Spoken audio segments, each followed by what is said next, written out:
Next from Chicago, former Governor Pat Quinn gives a speech at the City Club of Chicago titled A Democracy Agenda for Illinois. He also talks about his work with Take Charge Chicago and a petition he supports to enact term limits on the mayor of Chicago. This runs about 30 minutes. Well, thank you very much to Jay Doherty and to the City Club and to everyone who has come here today. I was here last on January of 2015, right before I left office, and I was always grateful to the City Club for the opportunity to speak about important issues and to answer questions and to visit. I think all of us miss Paul Green. He was here that day, and he was just a mainstay, a man for all seasons, a fellow who really he helped educate all of us. He was a professor, but he understood that his classroom was far more than just a university. It was all of us, and he talked about democracy. So that's my topic today, but I did want to salute Paul and also Tom Roser, who's passed on. Tom was a good friend, and with Jay, they really put vitality into this organization, and it's so important, I think, to our state and definitely here to the city to have a place where you can come and talk about important issues, defend your position, and also listen to others. So I want to thank the City Club and all those who have come to these luncheons and breakfasts over many years for your interest in democracy. It so happens that today, October 18th of 2016, would have been my mother's 99th birthday. She passed away. My mom passed away last November at 98 plus, and when you really think about it, she was born in 1917 when women did not have the right to vote in America. That was before the passage of the Constitutional Amendment in 1920. So a lot of things happened in her lifetime, especially expanding the right to vote, the opportunity to participate. Whether you're a person of color or someone who was 18, we had to pass important laws and constitutional amendments to make sure that the opportunity to really participate by voting in a democracy was protected and expanded. And in fact, when I was governor, I signed bills for online registration for people who wanted to register to vote by using the internet. We also were able, right before I left, to sign a bill that allows people to register on Election Day. And that happened back in 2014. And this spring in the March primary, literally thousands and thousands of people use that opportunity. So I think it's very important, and I do support automatic voter registration, where you renew your driver's license or some other act with the state government that you would automatically be registered. And I want to salute all of those. Chicago Votes was very involved in that with many, many more people. Joyce Foundation helped. I think George Shung is here. It's very important that we keep expanding the opportunity to participate in our democracy. And then today, before I get started on petition drive that I'm directly working on, I did want to salute folks who have been in the vineyard of petition passing for a local binding referendum right here in Chicago. It's on the west side. It's called the Community Expanded Mental Health Program. I think we have Mike Schneidiger and Robin Watson. Why don't you guys stand up for your good work?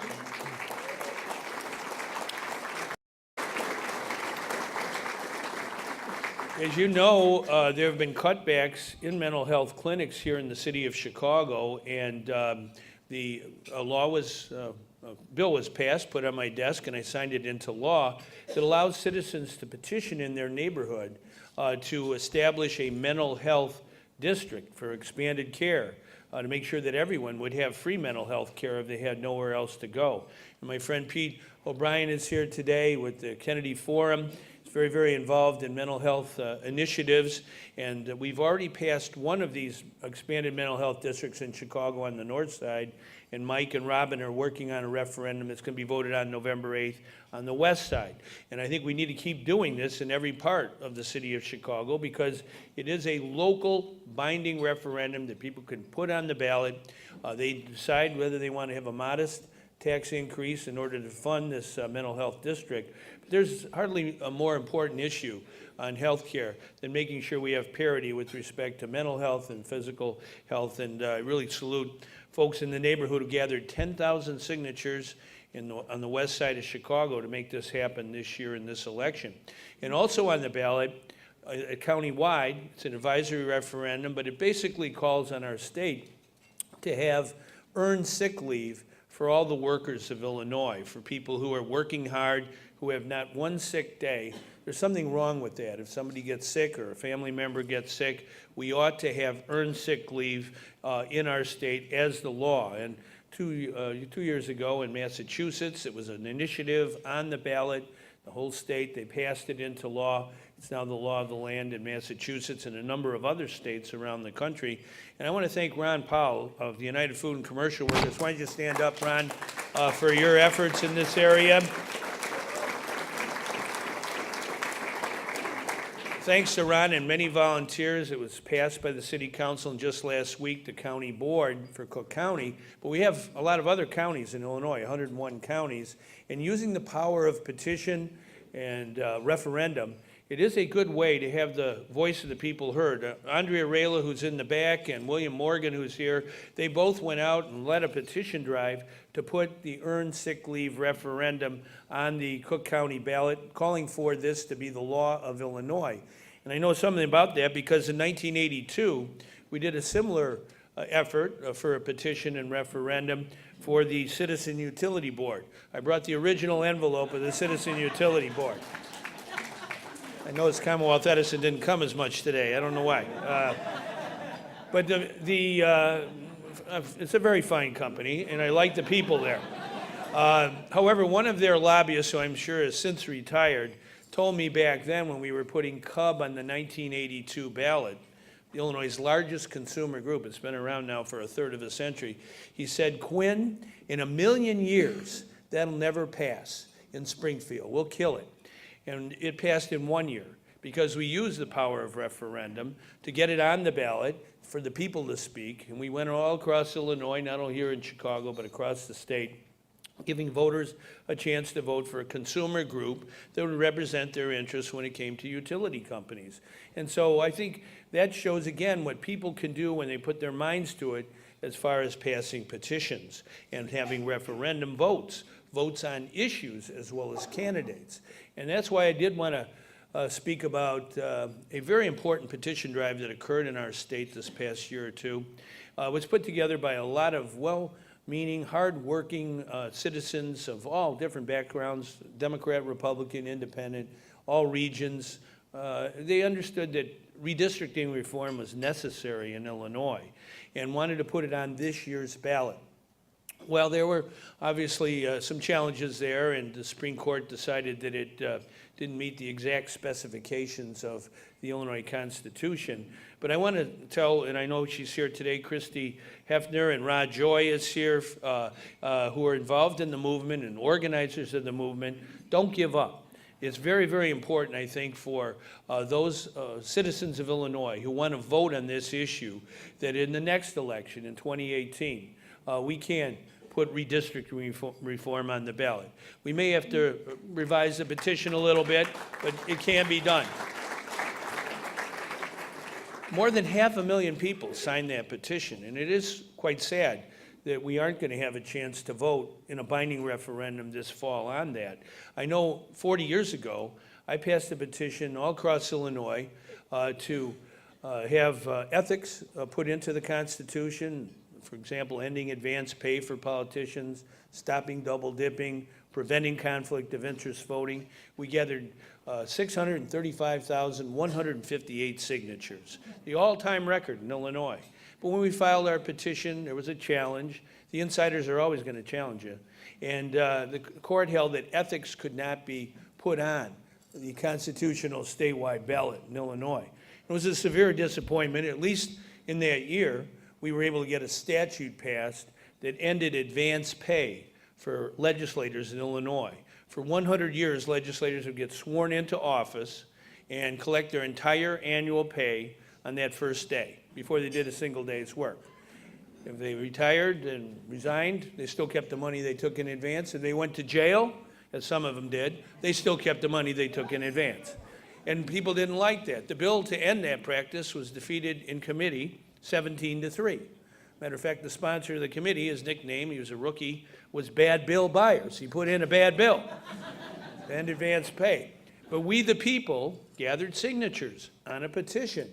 And while we didn't get a constitutional amendment, we did get a law passed against that practice. And when I got introduced to the General Assembly that year, a fellow named Mike Madigan was presiding at the time. They were introducing the 4-H queen from Macomb and the Cub Scouts from Carbondale, and then somebody pointed up and said, there's that Pat Quinn up in the gallery.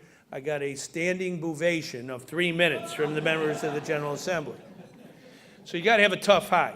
And I would say to all of those who work so hard and diligently on the independent maps movement, redistricting reform can happen in Illinois. And I drafted a measure that's simple and clean and pristine. It's very simple. And I think that's the best way to meet the court test. The court did not say redistricting is off limits for constitutional initiative or the people can pass petitions. And after we lost that battle in 1976, we came back in 1980 and gathered almost 500,000 signatures to put a referendum on the ballot that reduced the size of the Illinois General Assembly, the House.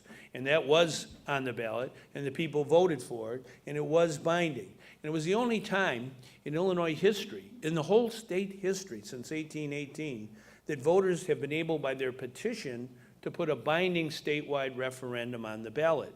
I think we can do better than that, because Illinois' bicentennial is in 2018. 200 years, one binding referendum that is initiated by the people of Illinois, all over the Midwest, all over our country. People are voting on important issues that they themselves have petitioned on to the ballot.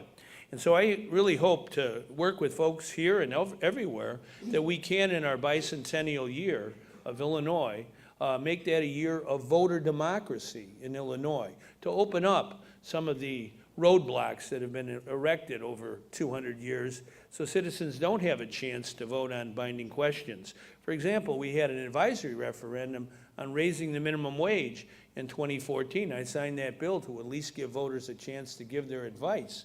But in Arkansas, and this year in 4 other states, Colorado and Maine, and I think the state of Washington, Arizona, they're voting on whether to raise the minimum wage, and the people make the law.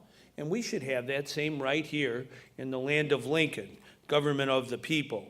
And that's why I'm involved right now in a petition drive for a binding referendum in our city of Chicago.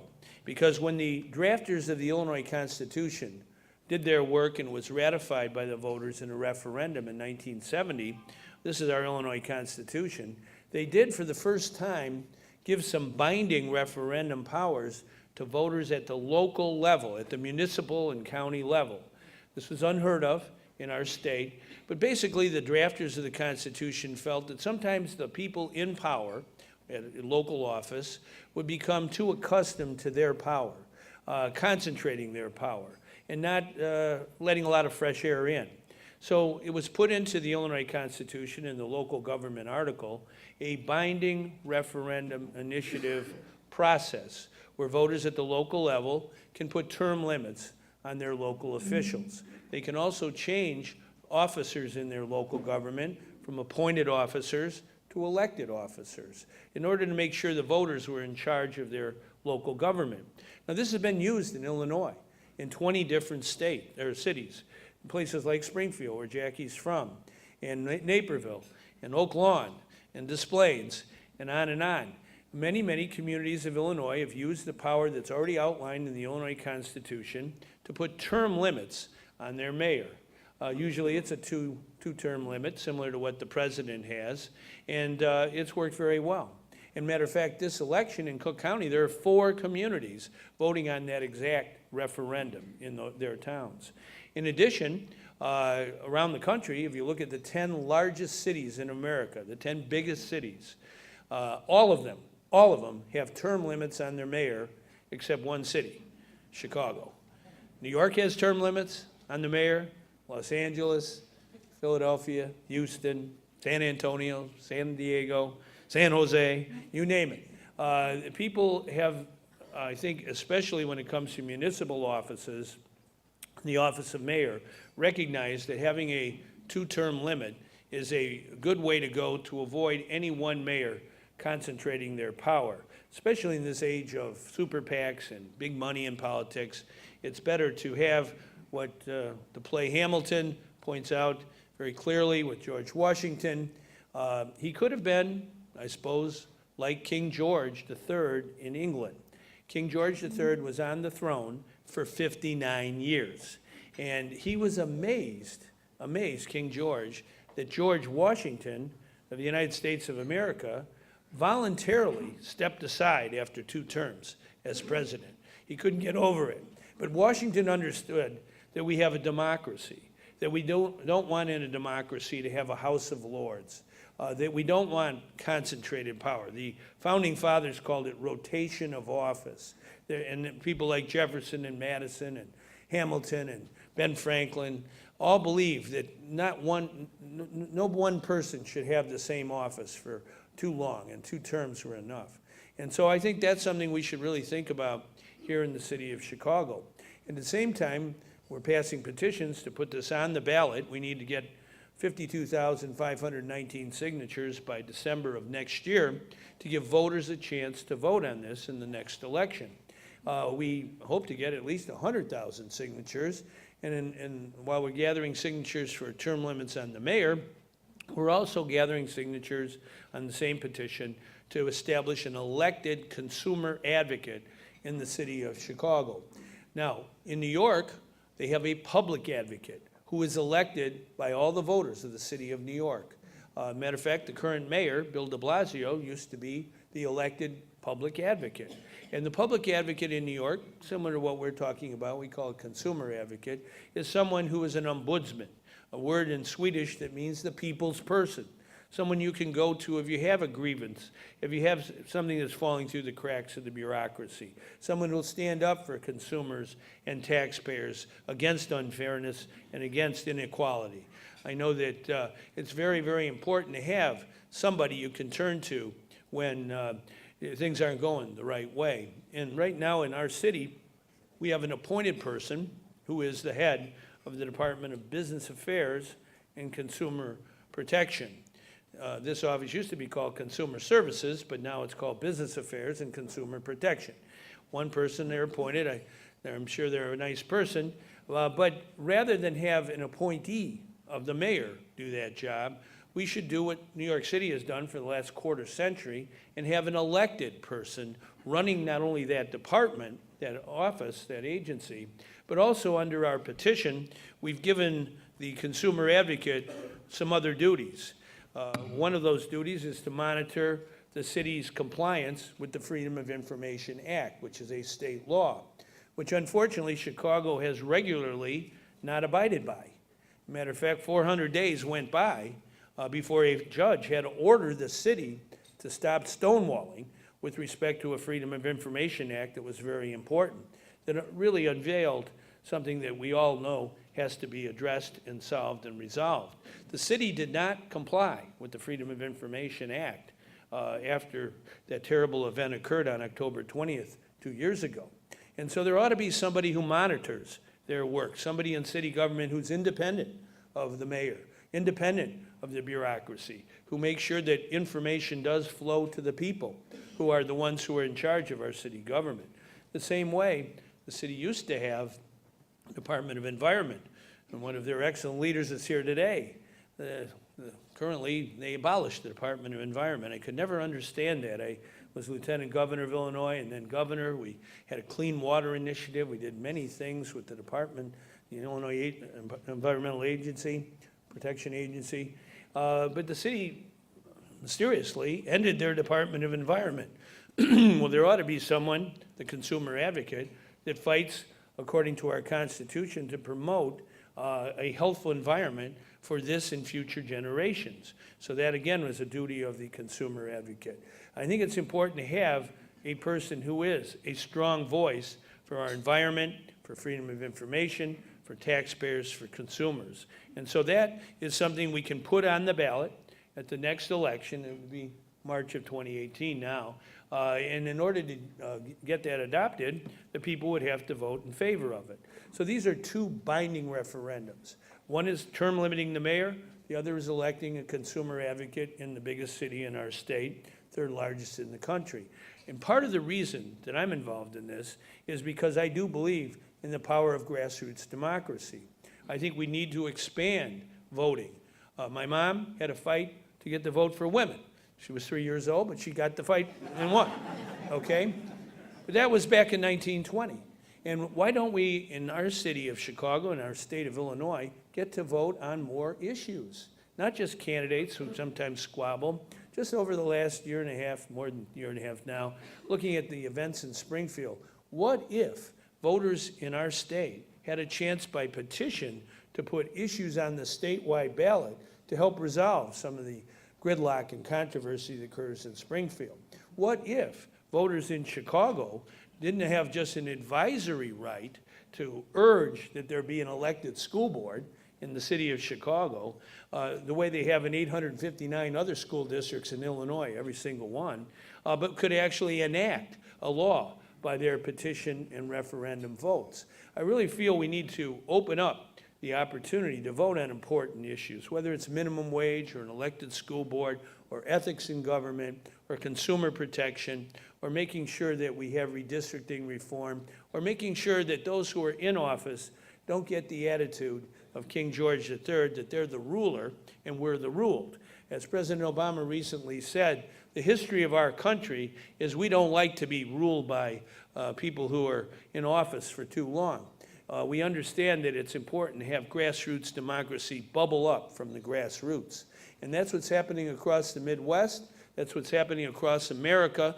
And it's time to make democracy bloom in Illinois. So in these next 2 years, I intend to work as hard as I can with good people to hopefully have a redistricting reform measure on the 2018 ballot, to have on that ballot an opportunity to put term limits on the mayor of Chicago and elect a person who's going to be a strong consumer advocate for the people of this city. And there's lots of other opportunities to do the same and make the will of people the law of the land. Thank you very much.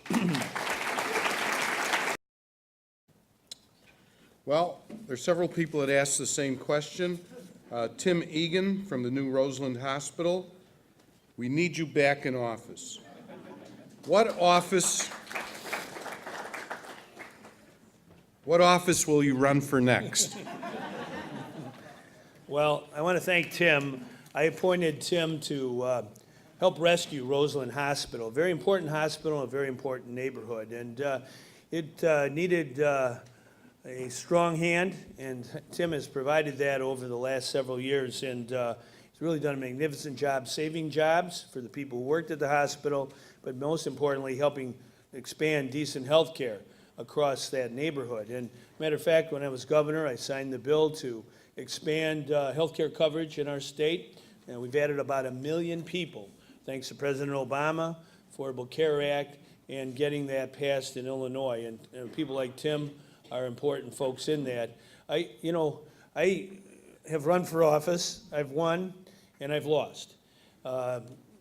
One day you're a peacock, the next day you're a feather duster, okay? So you don't always win. But you never give up, and you always find another hill to climb. So that's what, I'm kind of back to the future. I started passing petitions for referendums 40 years ago, and we've collected, the groups I've been with, over 4 million signatures in that time. But too often, we've been roadblocked, as what happened this year with the independent maps. You know, it's very hard to take that. And so I think we really need a rebirth of citizen action in our state in the next 2 years to put on the ballot in 2018, when we celebrate 200 years as a state, some important reforms that are long overdue. So that's really what I'm committed to, and whether I run for office or not, I don't know, but I know I am going to be committed to expanding grassroots democracy wherever I can find it. Thank you. I've got a couple questions here. There are a couple people here who seem to know an awful lot about some non-public things going on in your life, so I'll try to work this in. Jane Johnson, where are you, Jane? Way in the back, City Club member. And the irrepressible Von Steuben High School graduate, Graham Grady. Where are you, Graham? Well, I've got his name on a question. I guess he doesn't want to put his hand up. Governor, do you have a takeaway experience from your race with Rauner that was so close, most people regret now, and do you plan to run again for public office? Yeah. Well, I was here 2 years ago, and it was a hard-fought campaign. I had signed a bill for limiting campaign contributions. It was the first time in Illinois there was ever any limitations on contributions. And I thought it was a good reform. And we had to sign a lot of legislation and pass reforms after I became governor. I inherited the worst economic recession and situation Illinois ever had since the Great Depression. But we also had an ethics depression after my predecessor was impeached and removed from office.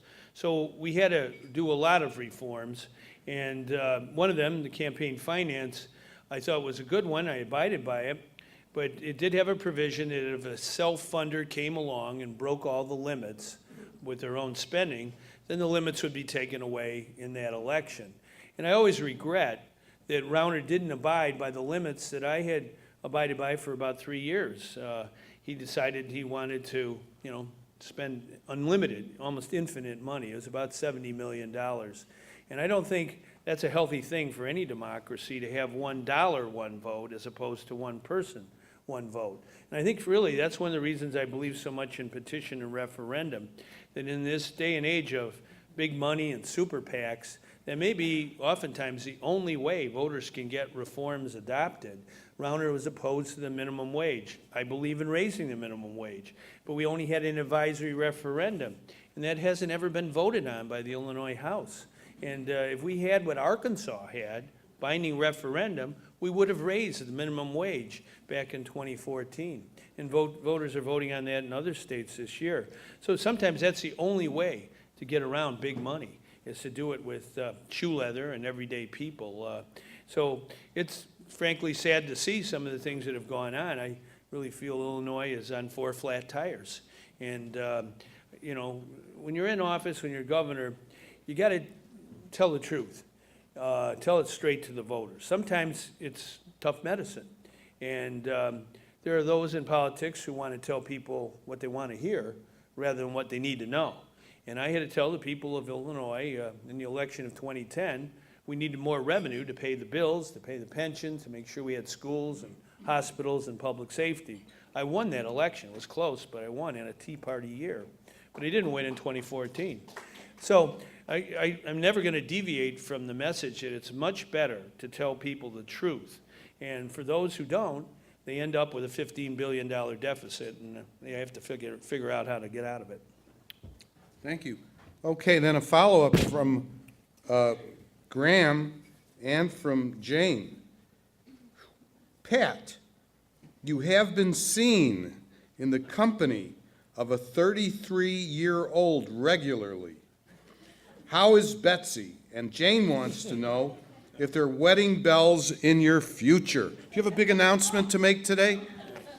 Well, Betsy is the nickname that my assistant, Lou Bertuca, gave to my briefcase. That it's 33 years old, all right? Soon to be 34. I got it on my birthday in 1982. It survived a lot. I've gone to Iraq, I've gone to Afghanistan, I've been all over, but Betsy is still there. Now, it wasn't dire straits. I went to a shoemaker, Tony's Shoe Clinic, and somehow he rescued it and put it back together again. So it's alive and well, and I'm sure I'll be married to it for the rest of my life. Pretty good answer, huh? Governor, many years ago, you led the drive to reduce the membership in the Illinois House of Representatives. You said that this would save the citizens of Illinois a great deal of money. Other people have said it has made the House less responsive because we had minority-majority representation. Could you reflect back on that? And if you had to do it again in light of the history over the several decades, was it a positive or perhaps a negative? Well, it's called the Cutback Amendment, and it's the only one in 200 years that the people petitioned onto the ballot in Illinois. It reduced the size of the Illinois House from 177 members to 118. And it said that all those remaining members had to be elected from a single-member district. Now, when you say minority, that certainly didn't apply to people of color. Under the old system, which is a very confusing system, it had multi-member districts and cumulative voting. Never in the history of Illinois under that system was one person, one Latino person ever elected to the House of Representatives. Now there's quite a few. Same way with African American representation, its percentage greatly increased with the smaller House. So single-member districts, I think, are the best way to hold members accountable. And I don't have regrets. It passed 2-1 in 1980, 68%. If it was on the ballot today, it passed by even more. I don't think voters are interested in increasing the size of the Illinois House by 59. But having said that, I do think, and what Christie and Rajoy and others were involved in this year, redistricting reform, I think is a good way to go to make sure that districts, all districts, are drawn properly, fairly. And I just saw yesterday President Obama is intending to make this one of his important causes when he leaves office, to go around America to make sure there are independent commissions established in order to draw fair districts that aren't biased in any way. So I think that's an important reform for Illinois. And in my view, it can be petitioned onto the ballot as a binding referendum in 2018 for the voters to vote on. And I've drafted that, and I look forward to working with folks here and everywhere we probably have to get another 500,000 signatures, but we can do it. We're people from Illinois. We're tough. We know how to make things happen, and we should take charge at the state level to get redistricting reform that's long overdue. Thank you. We have time for a couple more questions. Jonathan Edelman. Jonathan, where are you? Good. Okay, stand up. Be recognized. Are you running for office? Okay, that's what I figured your scratches indicated. Gentleman's a Republican candidate. It must be the 15th district. Anyhow, whatever that is. You commendably want more people to vote on more issues, but the reality is that only 1/2 of the people vote. What do you propose to fix that sad fact? Well, I think that's a very good question that Jonathan raises. Compared to some other countries around the world, it is disappointing that in America, which began democracy on planet Earth, the first democracy, the best democracy, we don't have enough people vote. Too many people stay home. Now, I do think we can make some changes, reforms, that make it easier to register to vote, which has always been the biggest barrier for many people to vote. That's why I signed the bill for same-day election day registration. You can register on the same day you vote. I also believe in automatic voter registration, and we're going to have to override Rauner's veto of that measure. He vetoed something that had bipartisan support, passed with good, healthy majorities in the House and Senate. And automatic voter registration means when you go to the Secretary of State and renew your driver's license, you're automatically registered to vote unless you opt out. So I think that's important. I believe in open primaries. I don't think you should have to declare your party publicly. It says in the law, in a loud and distinct voice. You have to say in a loud and distinct voice your political party in order to vote in the primary. I don't think that's necessary at all. Matter of fact, it's recorded, and it's a permanent record of how you voted in a primary, what party. And I don't think that's necessary, and Wisconsin doesn't do it. A number of other states don't either. So that would be a way of encouraging more people to vote in primaries.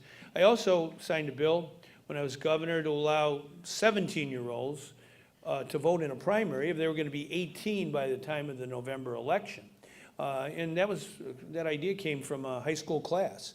So I think we need to think of these methods to encourage participation.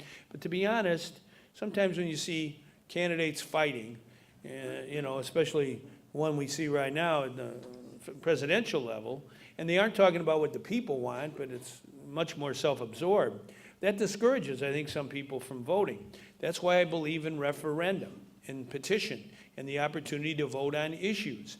The next wave of reform for voting rights is voting on issues, especially in this state.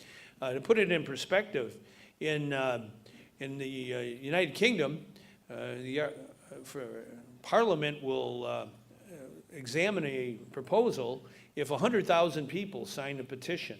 And President Obama adopted something called We the People, where if folks, 100,000 signatures come in, they'll examine the issue. So we got to use the tools of direct democracy and now online democracy to encourage more participation by people in their own government. And so I think we need to commit ourselves in Illinois as a special place in America with our bicentennial coming in 2018 to show the whole country how to improve participation by people in their local government and in their state government all across the board. Thank you. We have two more questions. They were submitted by Marjorie Fritz Birch and Bob Reamer and Elise Sy Nybar. Basically, they said, if you ran for governor and or mayor of the city of Chicago, what would be your top priority, either as governor or as mayor? Well, if you're governor, you have to pass a budget. And I did 6 of those.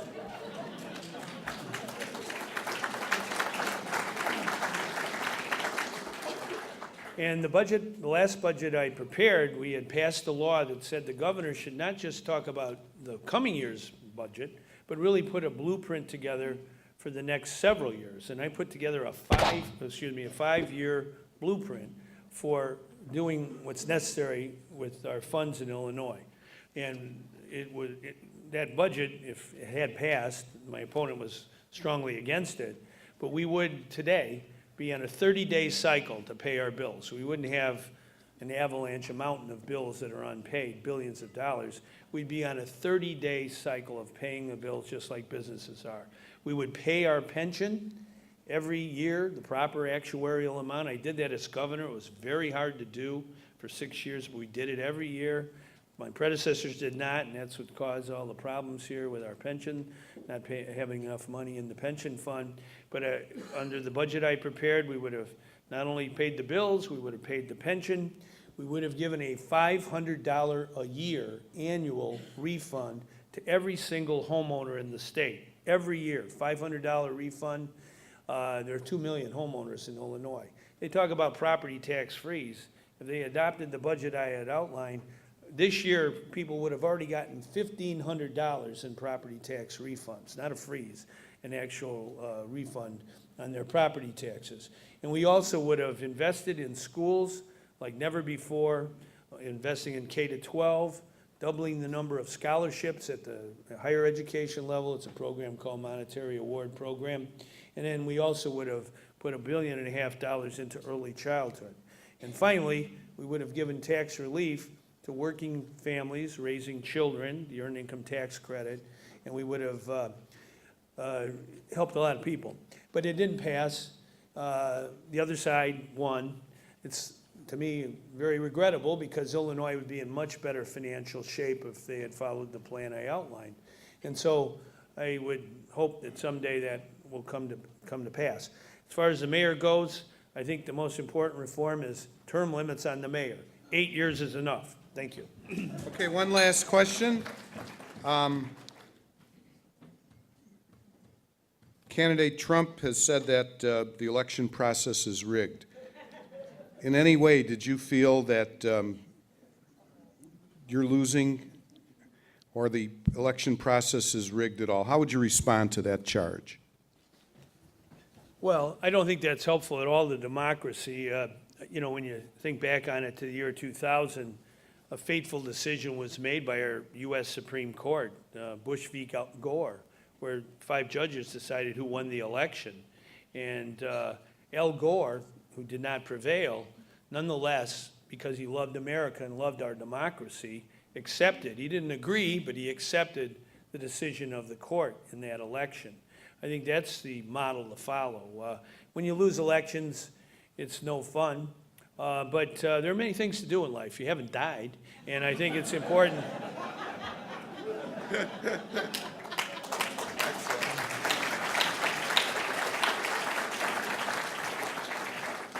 And I'm sure there are maybe, in the coming couple of years, there may be some politicians that wish I had one for governor, because I wouldn't be doing as much petition passing. Thank you very much. Don't go. Thank you, Governor Quinn.